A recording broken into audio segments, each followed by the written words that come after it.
Men sizga Alloh subhanahu va taolo haqida gapirmoqchiman. Iltimos, diqqat bilan eshiting. Alloh sizni gunoh qilayotganingizni ko'radi. Keyin qalbingizga pushaymonlik soladi. So'ng istig'for qilishni ilhom etadi va gunohlaringizni kechiradi. Keyin savobingizni yanada ko'paytiradi. Hatto gunohlaringizni yaxshiliklarga aylantiradi. Uning buyuk lutfidan yana biri shuki, sizni tabassum qilayotganingizni ko'rib, sizga ajr yozadi. Sizni dard chekkan holingizda ko'rib, gunohlaringizni kechiradi. Gunoh bilan savob o'rtasida siz doimo Allohning mehr va lutfi ichidasiz. Agar Alloh bir narsani iroda qilsa, hayot qonunlari ham o'zgaradi. Dengiz cho'ktirmaydi, olov yondirmaydi, tog' itoatsizlik qilmaydi, baliq ham hazm qilmaydi. Azob ham to'xtaydi. Shuning uchun bu mumkin emas demang. Men sizga Alloh haqida gapiryapman. Agar Alloh sizni yaxshi ko'rsa, osmon ahli ham, yer ahli ham sizni yaxshi ko'radi.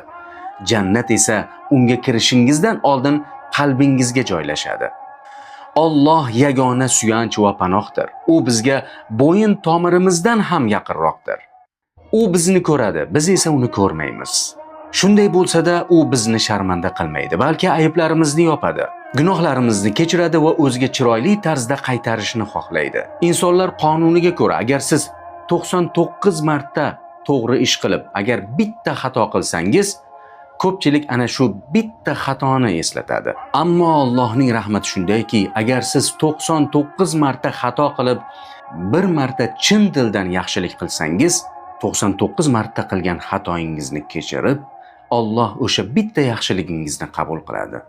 Ey Alloh, sen naqadar karamli va mehribonsan. Ar-Rahman alal arshi istawa. Bu yerda Alloh taolo Al-Jabbar yoki Al-Qaviy demadi, balki Ar-Rahman deb zikr qildi. Holbuki azob ham, jazo ham, kasallik ham, sinov ham uning qo'lidadir. Bu esa uning rahmati kengligini anglatadi. U sizni qo'rqitishni emas, qalbingizga xotirjamlik solishni istaydi. Sizni o'zidan uzoqlashtirishni emas, o'ziga yaqinlashtirishni xohlaydi. O'z karami bilan sizga mol-dunyo beradi. Keyin sadaqa qilishni qalbingizga soladi.